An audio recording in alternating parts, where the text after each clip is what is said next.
2. Dos modos de saber. Cuando el universo en su conjunto aspira a conocerse a sí mismo, a través del medio de la mente humana, ciertos aspectos de dicho universo deben permanecer desconocidos.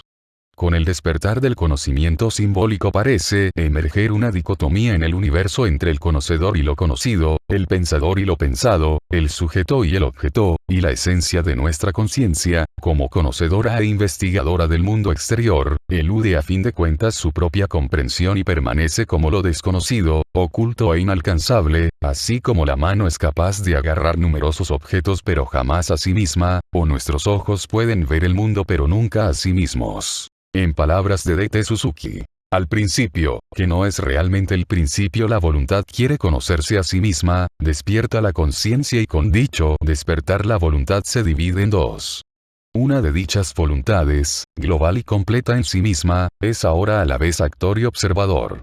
El conflicto es inevitable, ya que el actor quiere ahora librarse de las limitaciones a las que se ha visto obligado a someterse en su anhelo de conciencia.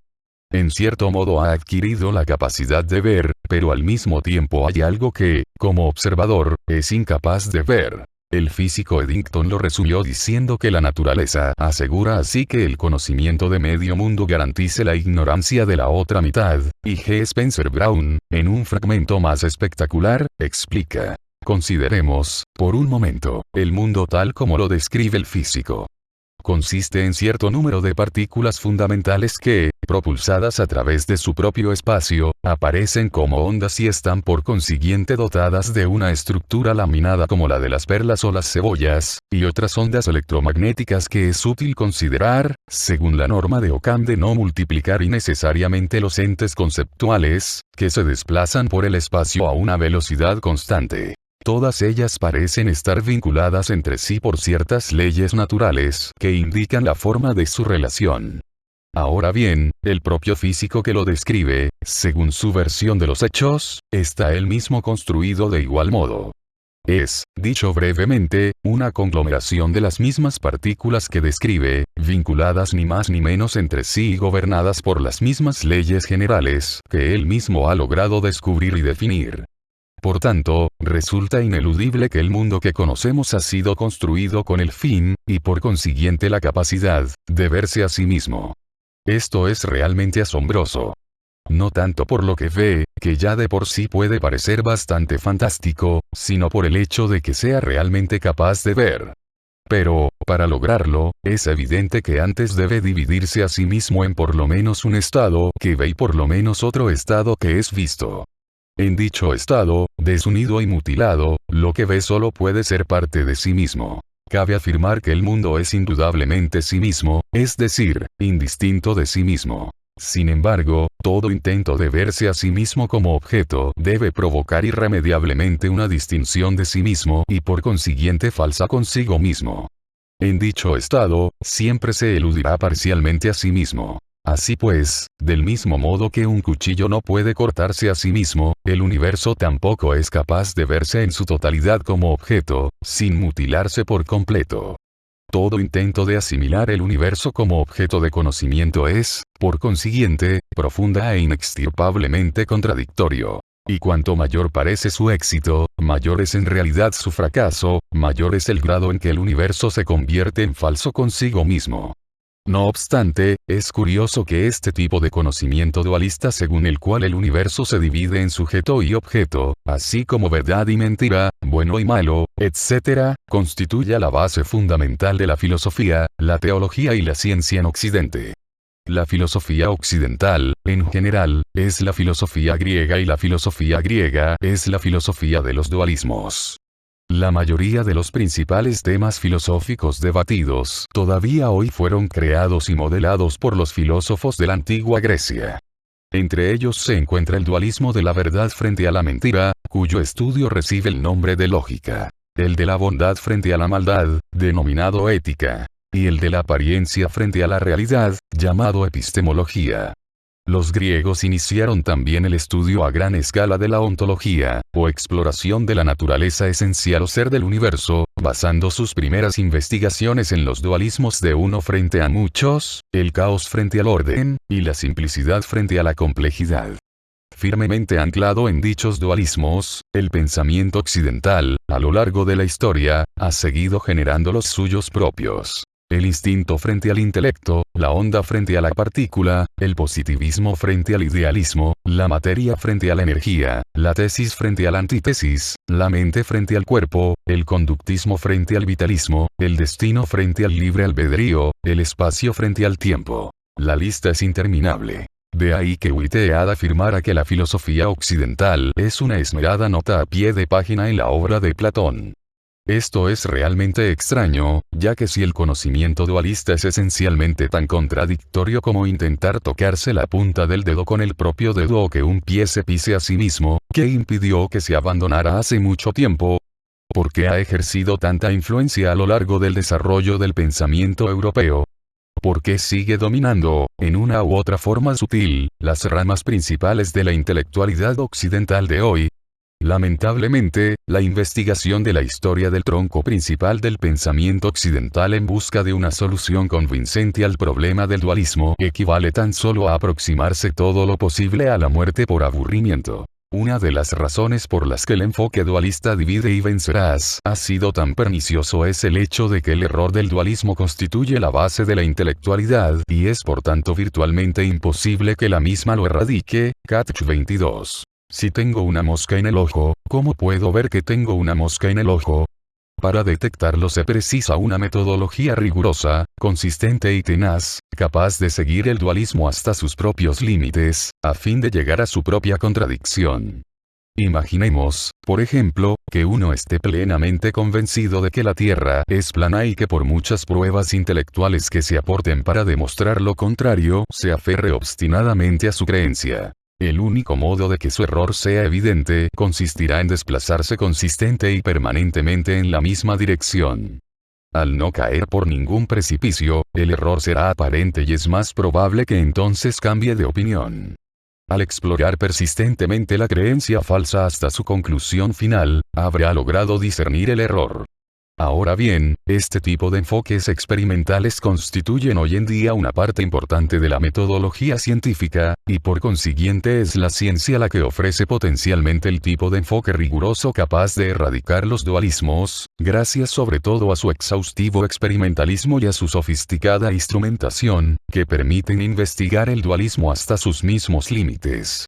En este sentido, hay que reconocer que la mayoría de las ramas de la ciencia siguen siendo en la actualidad plena y firmemente dualistas, dedicadas por completo a la persecución de hechos objetivos, aunque algunas de las formas más puras de la ciencia, tales como la física, las matemáticas y algunas de las ciencias emergentes, como la teoría de los sistemas y la ecología, han asestado golpes mortales a diversos dualismos tradicionalmente muy valorados.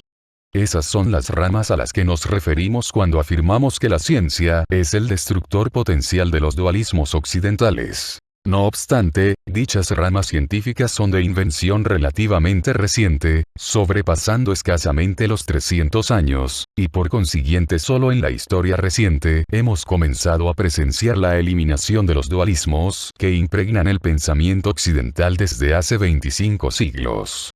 ¿Qué duda cabe de que todas las ciencias empezaron como dualismos puros? Sin embargo, debido en parte a la casualidad y en parte a su rigurosa naturaleza, algunas han perseguido los dualismos hasta el borde de la aniquilación, con el susto correspondiente para los científicos involucrados. Esta increíble historia empezó en Europa durante el siglo XVII. A lo largo de los 300 años anteriores, el hombre europeo, destruyendo lentamente la barrera impuesta por la escolástica religiosa entre el hombre y la naturaleza, había iniciado una exploración apasionada, aunque un tanto caótica, de la naturaleza y del universo. Esa fue la época de los descubrimientos, del renacimiento, de las exploraciones, de hombres como Gutenberg, Petrarca, Vasco da Gama, Colón, Cortés, Da Vinci, Miguel Ángel, Tiziano, Marco Polo, Copérnico. El hombre dejó de considerarse como un peón pasivo en un juego divino, para dedicarse a la exploración y a la investigación en un sinfín de direcciones distintas. Nuevos ideales, nuevos conceptos geográficos, nuevas formas de experimentar su existencia personal. Sin embargo, este ímpetu explorador colectivo siguió siendo oscuro, difuso y descoordinado, hasta verme concentrado y canalizado por la introducción del concepto dualista más influyente jamás concebido por la mente humana. Este descubrimiento no fue uno de tantos en su época. Fue, según lo define L. White, el descubrimiento de un método de descubrimiento, o en palabras de Whitehead, el invento de un método de invención. Fue, en realidad, la idea que formó nuestra época actual.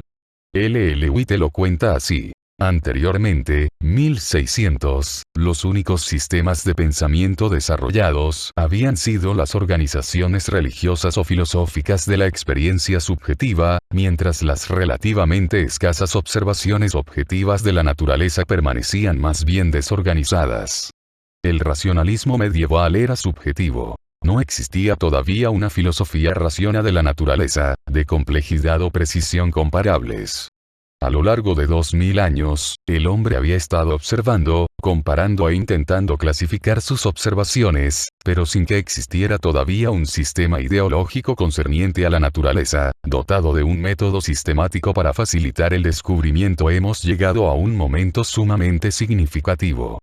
Alrededor de 1600, Kepler y Galileo formularon simultánea e independientemente el principio de que las leyes de la naturaleza pueden ser descubiertas a través de mediciones, y aplicaron dicho principio a su propio trabajo. Así como Aristóteles se había dedicado a clasificar, Kepler y Galileo se propusieron medir. En el transcurso de un siglo, el hombre europeo quedó plenamente intoxicado con este nuevo concepto de la medición, la cuantificación. No era solo una mejora progresiva de la humanidad, ni la felicidad garantizada, lo que prometía la nueva ciencia de la medición, sino el conocimiento de la realidad absoluta y definitiva que jamás había estado al alcance del hombre en épocas anteriores.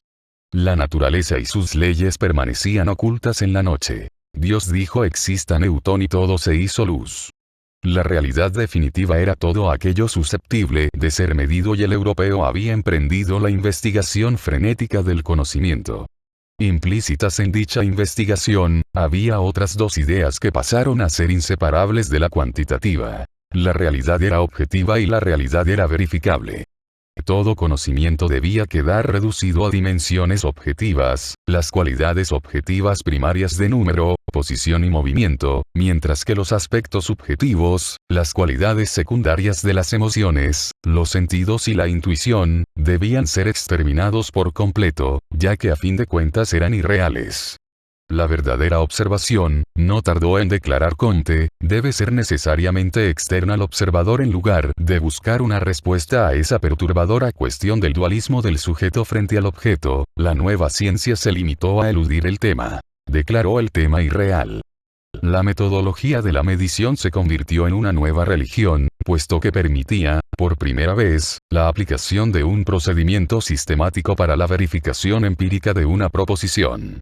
Ya no bastaría con la intelección subjetiva para demostrar una idea, como había sido el caso con anterioridad al Homo Scientificus. Se dice que en una ocasión Aristóteles elaboró una amplia y rigurosa demostración, para demostrar que su esposa debía tener exactamente 42 piezas en la boca. Y jamás se le ocurrió mirar en su interior y contarlas, ya que su propio razonamiento demostraba claramente que podía haber tenido cualquier otra cantidad de dientes y molares.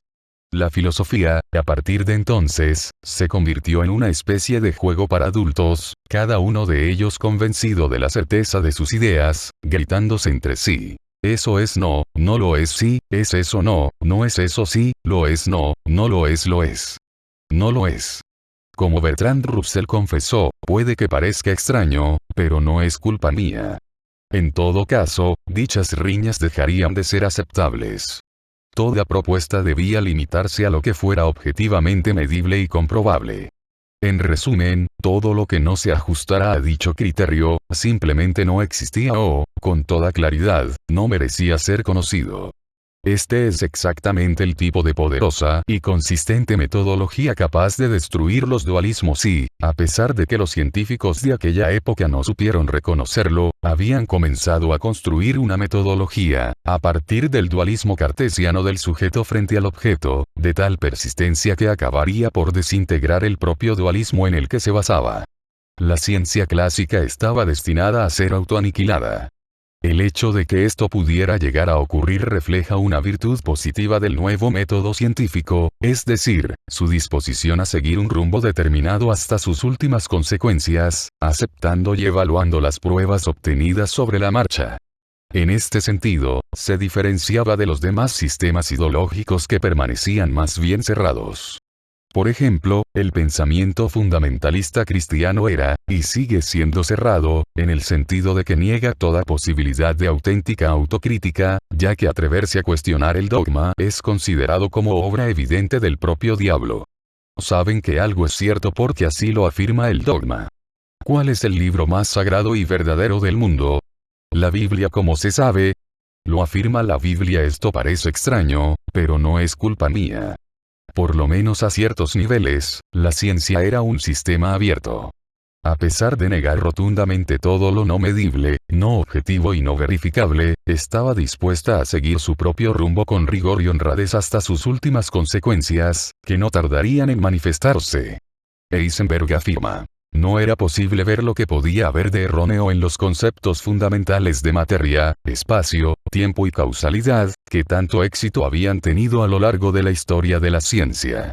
Solo la propia investigación experimental, llevada a cabo con todos los instrumentos de precisión de los que la ciencia técnica dispone, aportaron las bases de un análisis crítico, o, cabe afirmar, convirtieron el análisis crítico en obligatorio, de los conceptos y condujeron finalmente a la disolución de la rígida estructura. En 1900, la ciencia estaba convencida de que había llegado casi al fin de la búsqueda de la realidad. A decir verdad, los físicos abandonaban su campo porque, según afirmó uno de ellos, ya no quedaba nada por hacer más que calcular con mayor precisión los decimales. Todos los fenómenos del universo físico habían sido descritos con absoluta nitidez, en términos estrictamente deterministas de causa y efecto.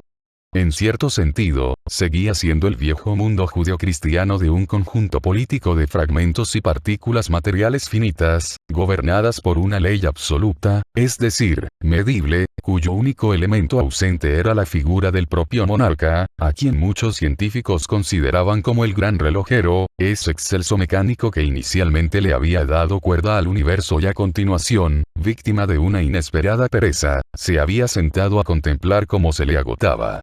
No obstante, los científicos estaban ahora convencidos de que, a través de mediciones y verificaciones objetivas, habían descubierto las leyes universales y absolutas del monarca.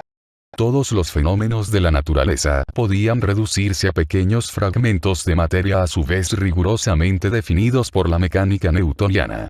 Había, sin embargo, dos fenómenos importantes para los que la mecánica clásica no ofrecía explicación alguna. Uno de ellos era el efecto fotoeléctrico. El otro es el que ahora, sin poder evitar una carcajada, se denomina catástrofe ultravioleta. Y fue verdaderamente una catástrofe, ya que introdujo la primera fisura en la rígida estructura del dualismo científico. El problema hacía referencia a la radiación de energía procedente de ciertos cuerpos térmicos y los datos experimentales no correspondían a las teorías físicas existentes. A esta incógnita acudió el ingenio de Max Planck que, en un audaz y radical salto genial, propuso que la energía no era continua, como se suponía, sino que aparecía en discretos paquetes o cuanta, con lo que la rígida estructura se desmoronó por completo. Albert Einstein tomó la teoría de Planck y la aplicó con éxito al efecto fotoeléctrico, segundo fenómeno importante que no se había sometido a la física clásica, al tiempo que Niels Bohr la aplicaba a la física subatómica. Louis de Broglie supo aprovechar estos conocimientos para demostrar que la materia, al igual que la energía, producía ondas, lo cual indujo a Erwin Schrödinger a formular la monumental mecánica cuántica. Y todo ello en el plazo escaso de una generación. Todos estos formidables descubrimientos culminaron en la ineludible y sin embargo devastadora conclusión, formulada como principio de indeterminación de Heisenberg, cuyo alcance fue, y sigue siendo, enorme. Recordemos que la ciencia había progresado basándose en el dualismo de un sujeto frente a un objeto, un observador frente a un acontecimiento, considerando que la realidad era aquello susceptible de ser medido y verificado objetivamente.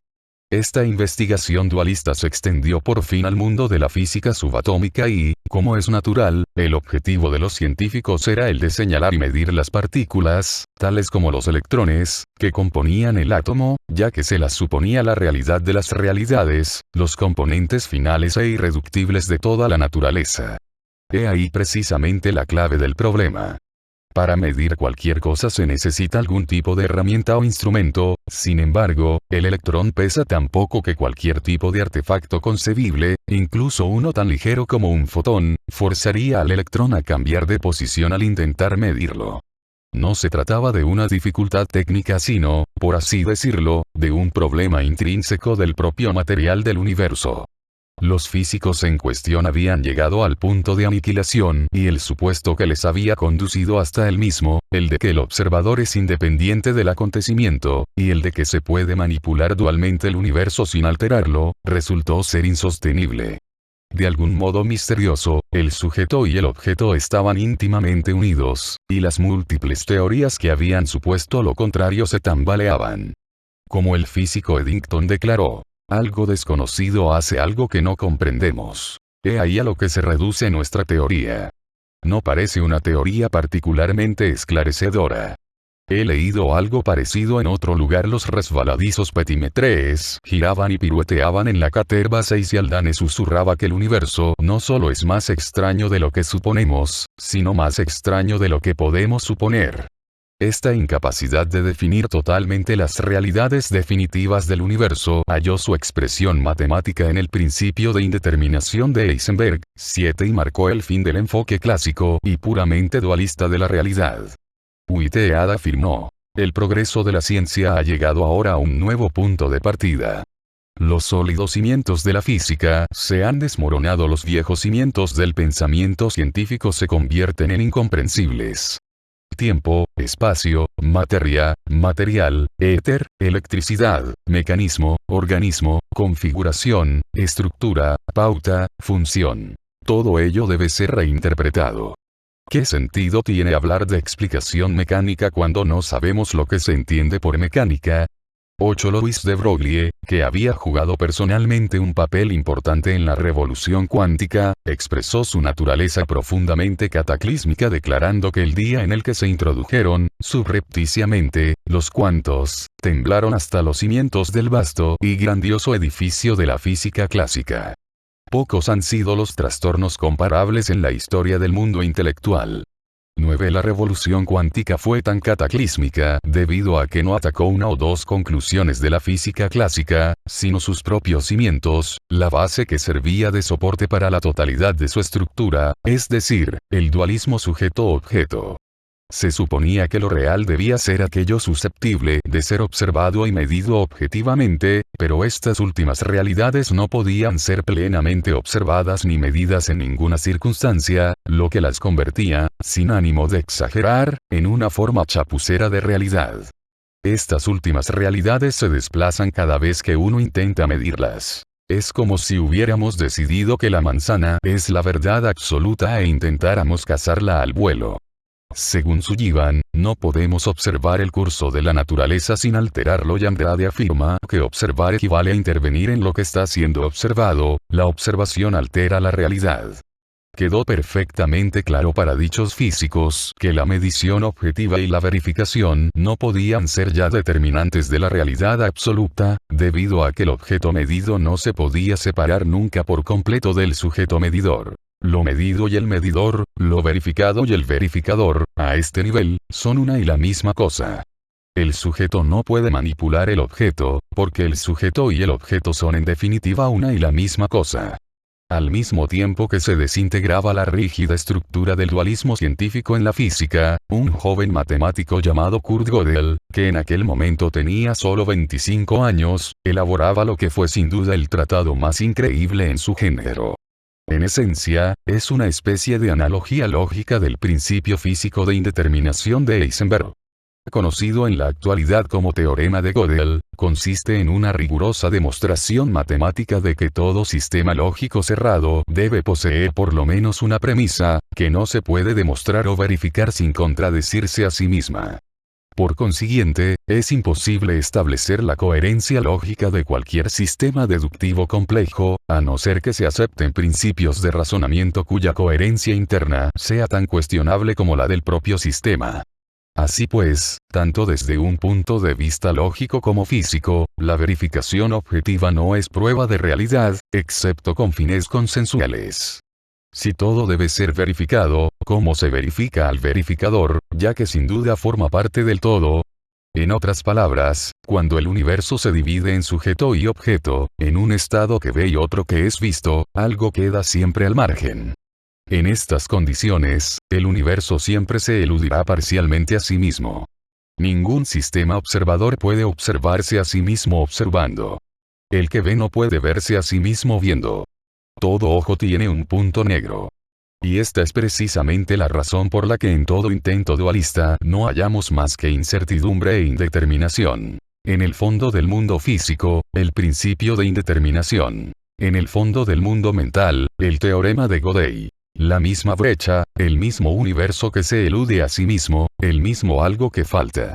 Nos encontraremos asimismo con el mismo principio a nivel psicológico en la generación del inconsciente. Cuando la ciencia empezó con el dualismo entre el sujeto y el objeto cometió un error y en las primeras décadas del siglo XX había llegado al borde de la aniquilación. La figuración en la epistemología dualista del sujeto frente al objeto era un paralelismo, aunque ontológico, del dualismo del espíritu frente a la materia, o de lo mental frente a lo corporal. Este problema dualista giraba sobre sí mismo, intentando decidir cuál era la materia básica de la que el universo estaba compuesto. Consistía todo simplemente en átomos materiales, organizados de tal modo que la conciencia era una mera ilusión, reducible en realidad a la interrelación de partículas físicas, de modo que la mente, en el fondo, no era más que un conglomerado de materia. Pero ¿en qué quedaba la tesis de que toda sensación de materia existe exclusivamente en la mente? ¿Demostraba esto que la materia no era en realidad más que una idea? A partir del momento en que Platón separó las ideas de la experiencia, el debate sobre lo que en realidad es real ha continuado, sin que ninguno de los dos bandos llevara claramente las de ganar. ¿Es la conciencia en realidad materia, o es la materia en realidad conciencia? Los idealistas, o mentalistas, eran incapaces de aceptar la idea de que la conciencia no fuera más que un sofisticado montón de arcilla, que en el fondo no se diferenciaba de las rocas, las mesas o el polvo, por lo que siempre tenían en la punta de la lengua la pregunta siguiente. ¿Pero dónde tiene la impresión de la materia su existencia? La respuesta, evidentemente, es que las impresiones de la materia existen solo en la conciencia y por consiguiente la conclusión es obvia. Toda la materia no es más que una idea mental. Sin embargo, esto resultaba excesivo para los materialistas, que respondían: en tal caso, ¿de dónde procede la conciencia?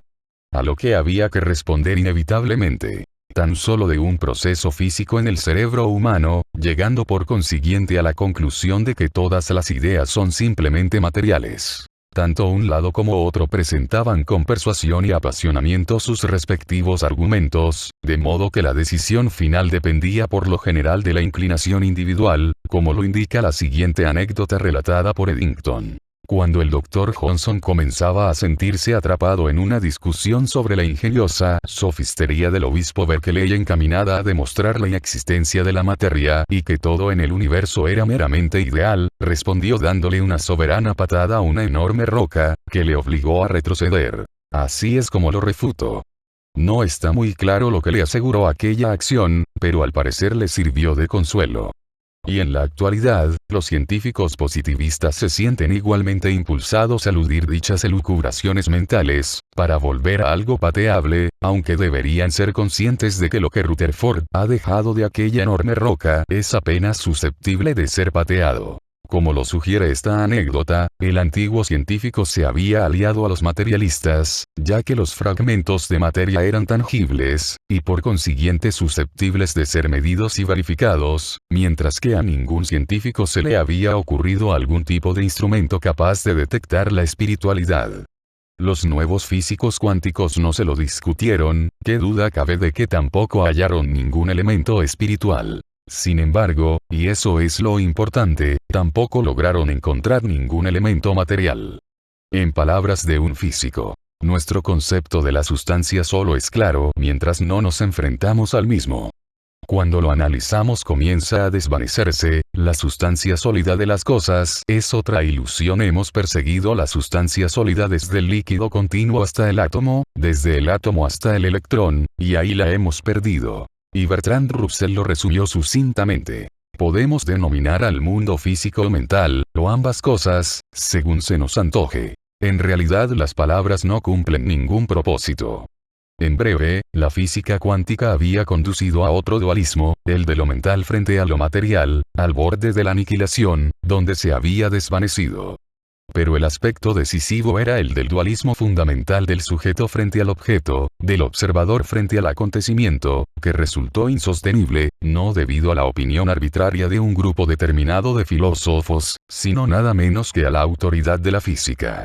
Bronowski resume los aspectos esenciales de la relatividad cuando afirma que la relatividad se deduce esencialmente del análisis filosófico que insiste en que no existe un hecho y un observador, sino una unión de ambos en una observación en la que el acontecimiento y el observador son inseparables.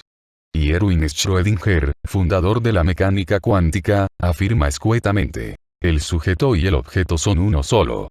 No puede decirse que la barrera entre ambos se haya derrumbado como consecuencia de la experiencia reciente de las ciencias físicas, ya que dicha barrera jamás ha existido. Son numerosas las conclusiones que se pueden sacar de la introspección de la revolución cuántica.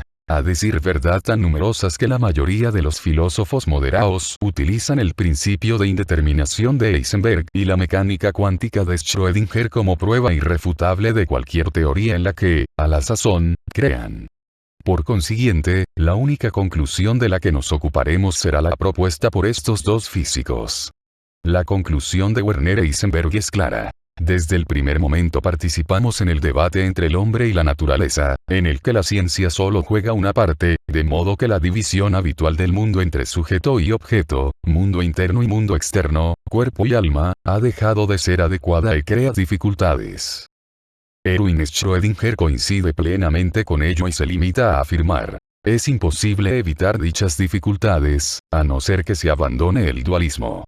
Abandonar el dualismo era exactamente lo que la nueva física había hecho. Además de eliminar la barrera ilusoria entre sujeto y objeto, onda y partícula, mente y cuerpo, mental y material, con la brillante ayuda de Albert Einstein, abandonó también el dualismo de espacio y tiempo, energía y materia, e incluso espacio y objetos.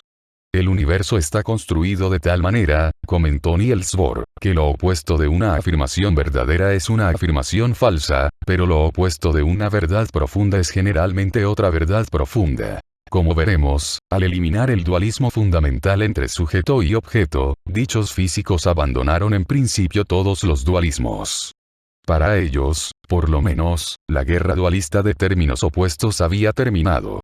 Dicha contienda de 2500 años de duración era casi como si el hombre hubiera recibido dos retratos de su propio cuerpo, uno de la parte frontal y otro de la posterior. Al intentar decidir cuál de dichas perspectivas era realmente real, el hombre se había dividido en dos campos. Los frontistas, firmemente convencidos de que solo el retrato frontal correspondía a la realidad, y los posterioristas, que insistían categóricamente en lo opuesto. Se trataba de un delicado problema, ya que cada campo tuvo que elaborar una teoría para explicar la existencia del contrario, y tanta dificultad tuvieron los frontistas para explicar la existencia de la parte posterior, como los posterioristas la de la frontal. Para evitar la contradicción, los frontistas se dedicaban a huir sistemáticamente de su posterior, mientras los posterioristas lo hacían con el mismo ahínco de su parte frontal. De vez en cuando se cruzaban sus caminos, se lanzaban recíprocamente obscenidades, y a eso lo llamaban filosofía. No es que el problema de lo frontal y lo posterior fuera extremadamente difícil, ni que se tratara siquiera de un falso problema. Era un problema absurdo. En palabras de Wittgenstein, la mayoría de las propuestas y cuestiones que hallamos en las obras filosóficas no son falsas, sino absurdas. Por consiguiente, no se trata de dar una respuesta a este tipo de pregunta, sino de demostrar que es absurda y no es sorprendente que los problemas más profundos, en realidad, no sean problemas. Recordemos el comentario de Schrödinger de que la barrera entre sujeto y objeto, o en esta analogía parte frontal y posterior, no puede ser destruida porque jamás ha existido. Así como frontal y posterior son simplemente dos modos distintos de observar un mismo cuerpo, sujeto y objeto, psique y soma, energía y materia son dos caminos de acercamiento a una misma realidad. No darse cuenta de ello y enfrentar los términos opuestos entre sí, mientras se intenta decidir cuál de ellos es realmente real, equivale a condenarse a sí mismo en la frustración crónica y perpetua que supone querer resolver un problema absurdo, para acabar perplejo o furioso al no hallar la respuesta inexistente.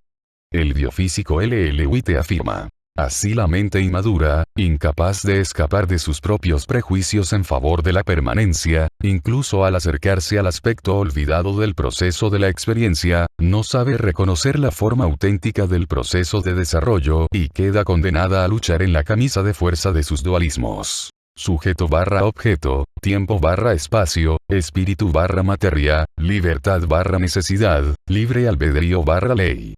La verdad, que debe ser única, está plagada de contradicciones. El hombre es incapaz de pensar dónde se encuentra porque ha creado dos palabras de una sola. Es precisamente en el dualismo de crear dos mundos de uno solo donde el universo se divide, mutila y se convierte por consiguiente en falso conmigo mismo, como lo señala G. Spencer Brown. Y la propia base de esta creación de dos mundos de uno solo la constituye la ilusión dualista de que el sujeto es fundamentalmente distinto e independiente del objeto. Como hemos visto, esto fue precisamente lo que los mencionados físicos acabaron por descubrir, la introspección culminante de 300 años de investigación científica consistente y persistente. Este descubrimiento es de suma importancia, ya que permitió que los científicos en cuestión comprendieran lo inadecuado del conocimiento dualista, a condición de reconocer, aunque solo fuera vagamente, la posibilidad de otro modo de conocer la realidad, que no separe al conocedor de lo conocido, ni al sujeto del objeto.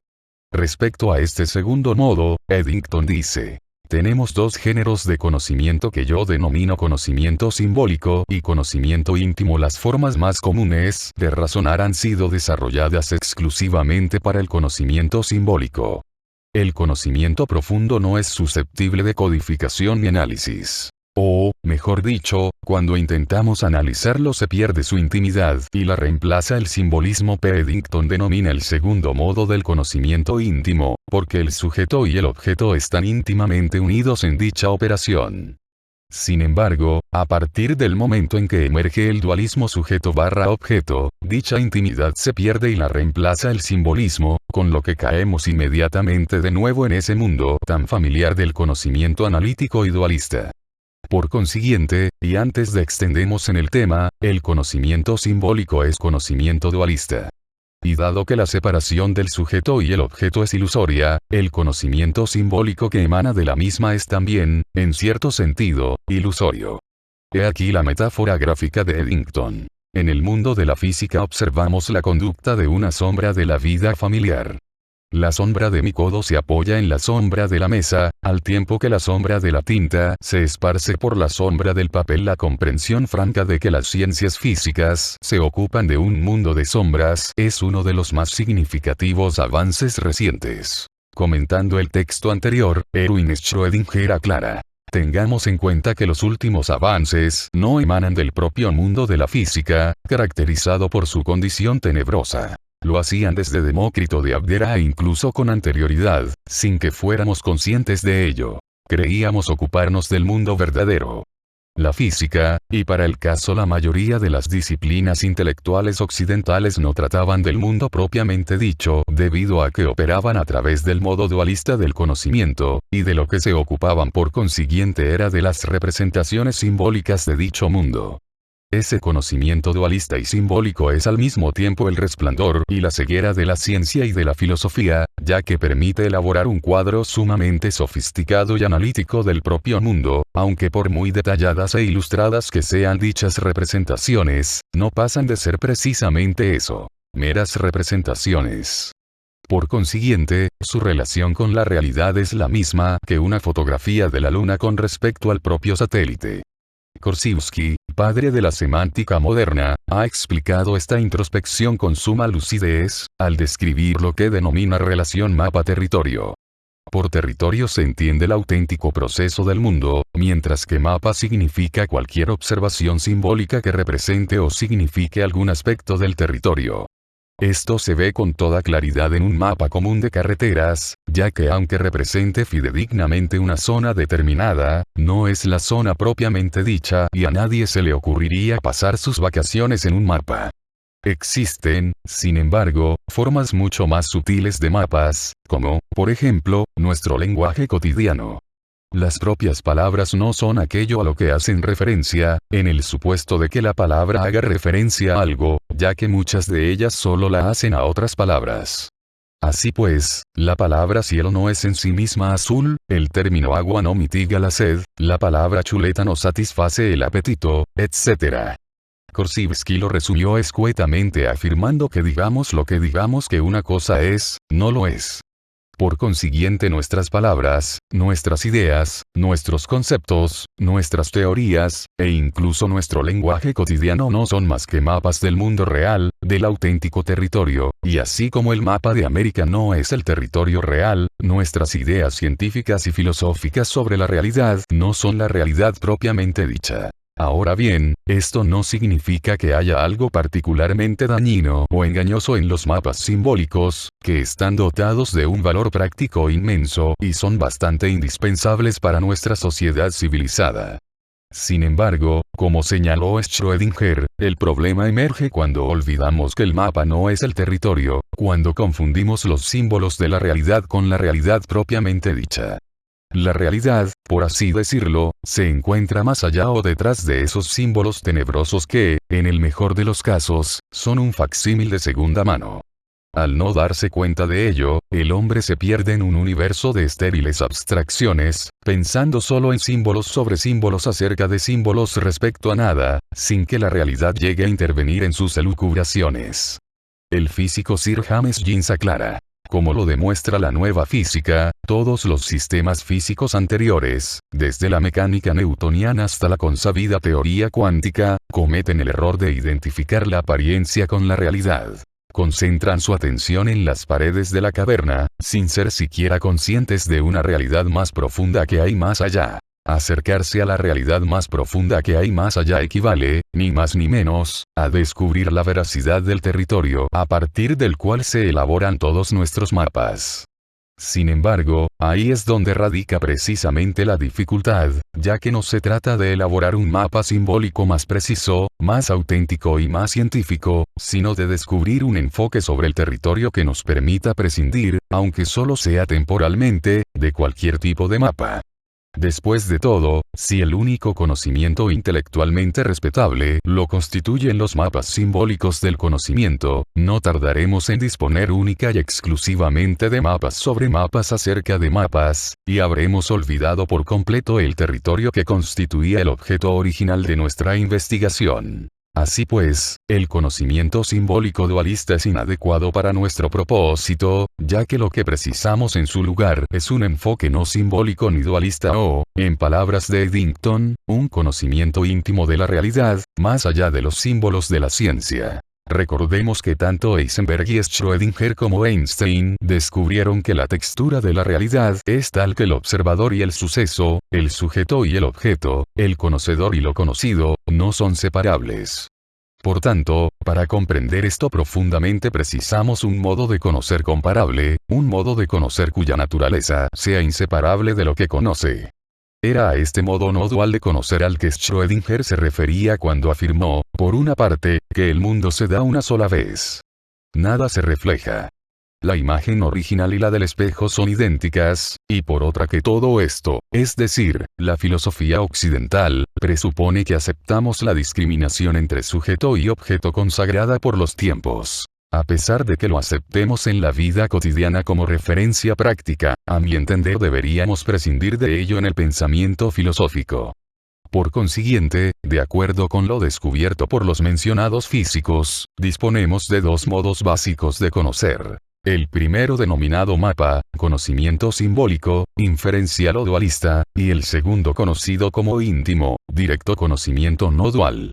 Como hemos visto, la ciencia en general partió exclusivamente del conocimiento simbólico y dualista estilo mapa, concentrándose en las sombras, pero como consecuencia de los últimos descubrimientos en las ciencias físicas, este modo de conocer ha resultado ser inadecuado, por lo menos en ciertos aspectos, para el conocimiento auténtico tan falazmente prometido.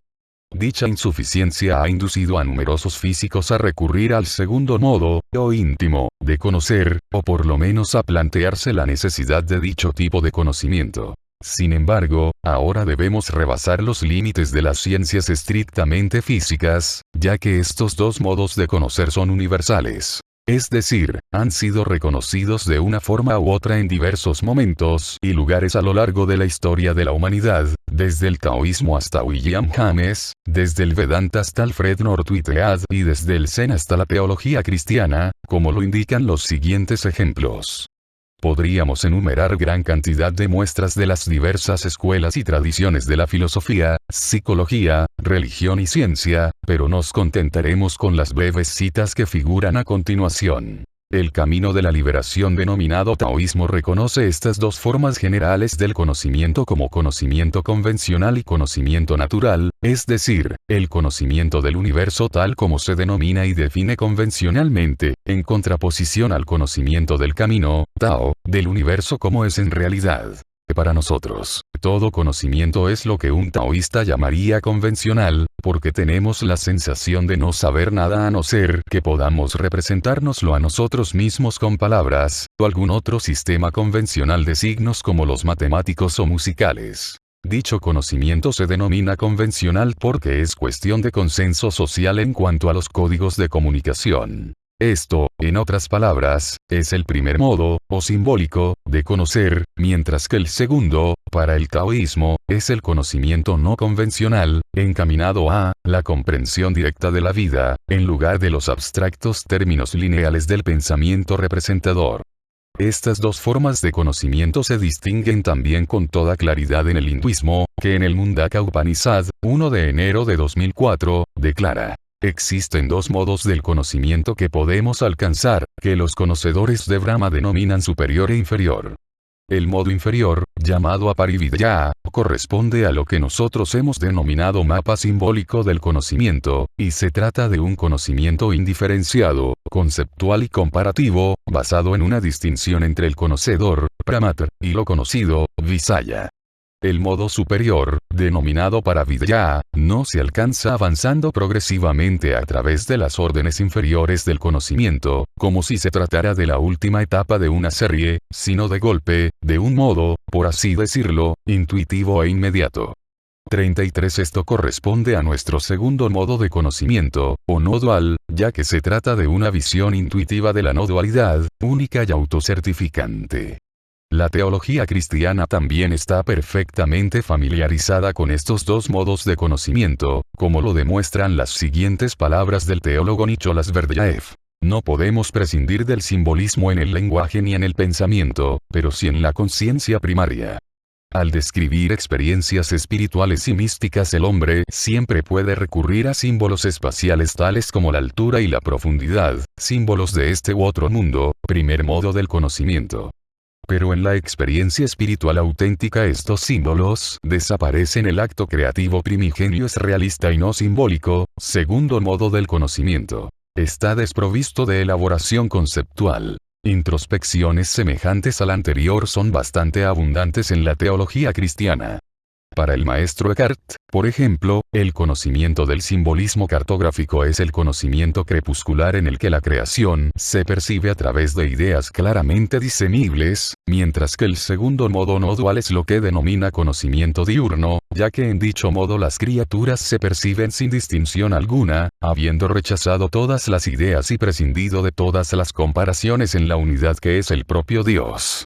La teología cristiana en general reconoce este segundo modo como la forma divina de conocer, no por medio de ningún objeto externo del conocedor, que señala claramente su naturaleza no dual. En el budismo Mahayana, los modos de conocimiento simbólico y no dual se conocen con los nombres de Vijnana y Prajna respectivamente. La raíz sánscrita jna es similar a nuestras raíces na y no, de las que se derivan palabras como conocimiento y gnosis, mientras que el prefijo sánscrito vi significa esencialmente dividir, por lo que el significado de la palabra vijnana es el de conocimiento en esencia dualista. En contraste con vijnana tenemos prajna, prognosis, como modo de conocimiento no conceptual, no simbólico y no dual. D.T. Suzuki aclara. Prajna va más allá que vijnana. Nos servimos de vijnana en nuestro mundo de los sentidos y del intelecto, caracterizado por el dualismo en el sentido de que hay alguien que ve y algo que es visto, uno en oposición al otro. En prajna esta diferenciación no tiene lugar. Lo que se ve y el que ve son idénticos. El observador es lo observado y lo observado es el observador. Quizá ningún filósofo moderno ha hecho tanto hincapié en la importancia fundamental de distinguir dichos dos modos de conocimiento como Alfred North Whitehead, que ha señalado insistentemente que las características fundamentales del conocimiento simbólico son la abstracción y la bifurcación, es decir, la dualidad. Según Whitehead, por muy útil que pueda ser el proceso de abstracción en el funcionamiento cotidiano, en el fondo es falso, en cuanto opera basándose en las características más notables de un objeto y haciendo caso omiso de todo lo demás, por lo que la abstracción no es más que la omisión de parte de la verdad. La operación del conocimiento simbólico se caracteriza a su vez por la bifurcación, la división del manto invisible del universo, agrediendo, por consiguiente, al mismo universo que intenta comprender. Whitehead también ha señalado que, por regla general, ha crecido la magnitud de dichos errores, debido a que hemos confundido nuestras abstracciones con las realidades concretas, error que Whitehead ha calificado de falacia de la concreción desplazada, que es a lo que nos referíamos anteriormente al hablar de la confusión entre el mapa y el territorio.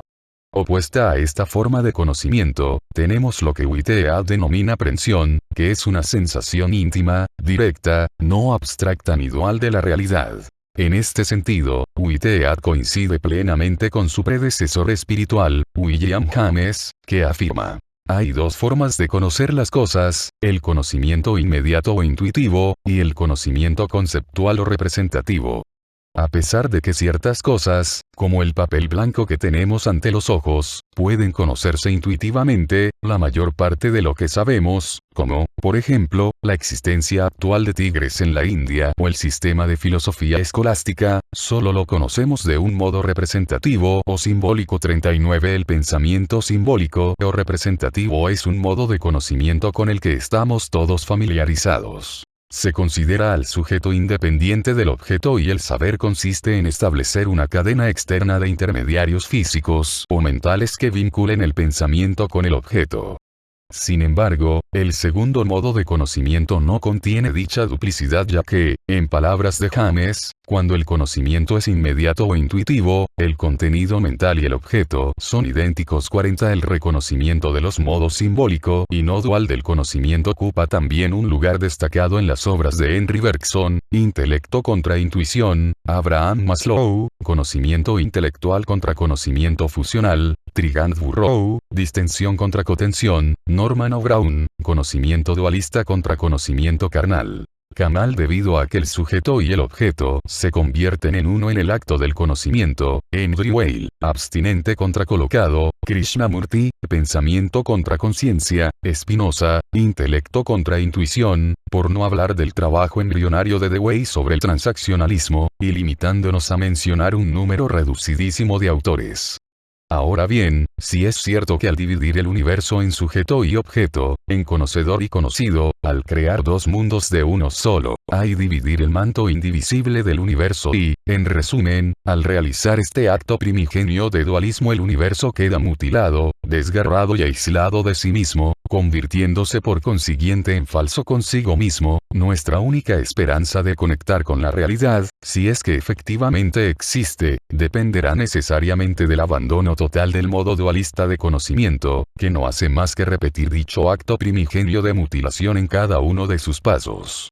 Si aspiramos a conocer la realidad en su conjunto y plenitud, a dejar de eludirnos y escapar de nosotros mismos por el mismísimo hecho de intentar encontrarnos, y si lo que nos proponemos es entrar en la realidad concreta del territorio y no permitir que sigan confundiéndonos los mapas que ineludiblemente dominan a sus propietarios, en tal caso debemos abandonar el modo simbólico dualista de conocimiento, que desgarra la textura de la realidad en el propio intento de comprenderla.